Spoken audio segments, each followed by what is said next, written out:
ऐसी तौबा करें कि फिर पलट के गुनाह की वादी में कदम भी ना रखें। अमराउल कैस एक बादशाह था और वो सफ़र में था, उसके बॉडीगार्ड साथ थे, उसके वज़ीर मशीर उसके साथ थे। दौरान सफ़र ना उसने एक बाबे को देखा, एक फ़कीर को देखा कि दुनिया से अलग थलग बैठा है और उसके सामने हड्डियों का ढांचा और बहुत सारा इंसानी हड्डियों का ढेर लगा हुआ है और हाथ में एक लकड़ी है, उससे उलट पलट कर रहा है। अमराउल कैस बादशाह उसके पास गया, कहा तुझे शहर में कोई काम नहीं है, तू यहाँ बैठा है, किसे नाल वफा नहीं की थी, इस दुनिया बेतबारी, ना महबूब रिया कोई इत्थे ना किसे दी सरदारी, और इत्थे किसे दे पैर ना लगे सब टुर गए वारो वारी, आजम इत्थे दिल ना लावी नहीं ते रोसें जांदी वारी, आजम इत्थे दिल ना लावी नहीं ते रोसें जांदी वारी। बाबा तू बड़ा लागर है, बड़ा कमज़ोर है, आ शहर में आ, कुटिया बसा, शहर में रौनकें देख शहर की, तो ये तू बड़ा कमज़ोर है, खाता पीता नहीं है। तो उस बाबे ने कहा पुत्र बैठ जा, बात दरअसल ये है कि मैं मुसाफिर हूँ, मैं सारे मुसाफिर हैं, मैं मुसाफिर हूँ, मेरा पेंडा बड़ा दूर दा है, सफ़र दुराडा है और मेरे ते 2 निगरान भी मुसल्लत ने, मेरे पे 2 निगरान भी मेरी राखी कर देने। अगर नेकी करूं फिर एक हरकत में आता है, गुनाह करूं दूसरा भी हरकत में आता है, वो 2 बैठे हैं, निगरान हैं। पुत्र मेरा भी दिल करता है, पर जब इन निगरानों को देखता हूं ना फिर कांप जाता हूं। जब इन निगरानों को देखता हूं, मेरे सर पे बैठे हैं, मेरे कंधों पे सवार हैं, ये मुझे लज्जत की तरफ नहीं जाने देते।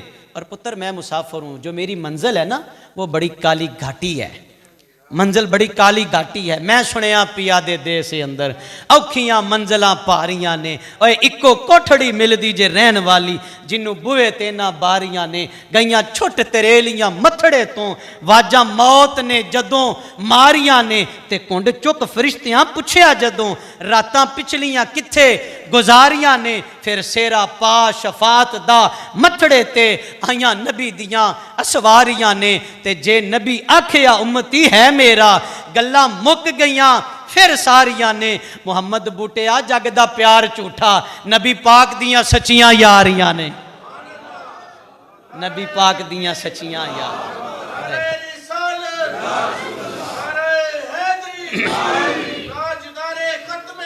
जिंदाबाद,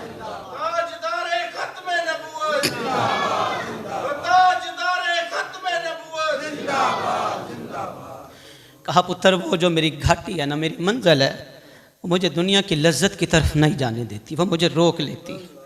पुत्र वहाँ पे जाने के बाद पता क्या होता है तुम्हें पता है? अमराउल कैस बादशाह सुनने लगा और कांप के सुनने लगा, पुत्र जहाँ जाऊँगा ना तो फिर आएंगे हशरातुल अर्ज़, मेरे जिस्म की बोटियाँ नोचेंगे और फिर हड्डियों का ढांचा रह जाएगा जिस तरह ये पड़ी है। तुमने देखा, तुम्हें बताऊं ये कौन है? खोपड़ियां उलट पलट करके बाबा कहने लगा ये फलां बादशाह था, ये फलां बादशाह था। कभी कभी कब्रिस्तान का चक्कर लगाया करो यार, वो जो कहते थे ना कि मेरे बगैर कोई पर नहीं मार सकता, कभी कभी कब्रिस्तान जाया करो, विजिट किया करो। हुए नामवर बेनिशान कैसे कैसे, जमीन खा गई आसमां कैसे कैसे, कुल्लु नफ्सिन ज़ाइक़तुल मौत, हर जी रूह ने मौत का जायका चखना है। कभी कभी विजिट करो और इस नियत से विजिट करो, मैं देखूं यार वो जो कहता था कि मेरे बगैर कोई चिड़ी पार नहीं मार सकती, आज मट्टी की गदा बना हुआ है, आज मट्टी की गदा, आज मनो मट्टी तले दफन है, आज खुद ब खुद उठ नहीं सकता, चल नहीं सकता, फिर नहीं सकता, किसी को आर्डर नहीं कर सकता। कहा पुत्र ये हड्डियां जो देख रहे हो ना, ये फलां बादशाह की खोपड़ी है, ये फलां बादशाह की खोपड़ी है, ये फलां बादशाह की खोपड़ी है। अल्लाह अकबर। बस ये जो बातें थी ना दिल में उतर गई।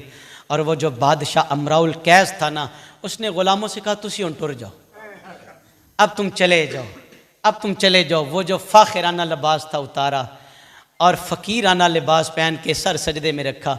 अल्लाह मैं तो आकिबत को भूल गया था, मैं तो कब्र को भूल गया था, अर्श वाले मुझे माफ़ फरमा दे।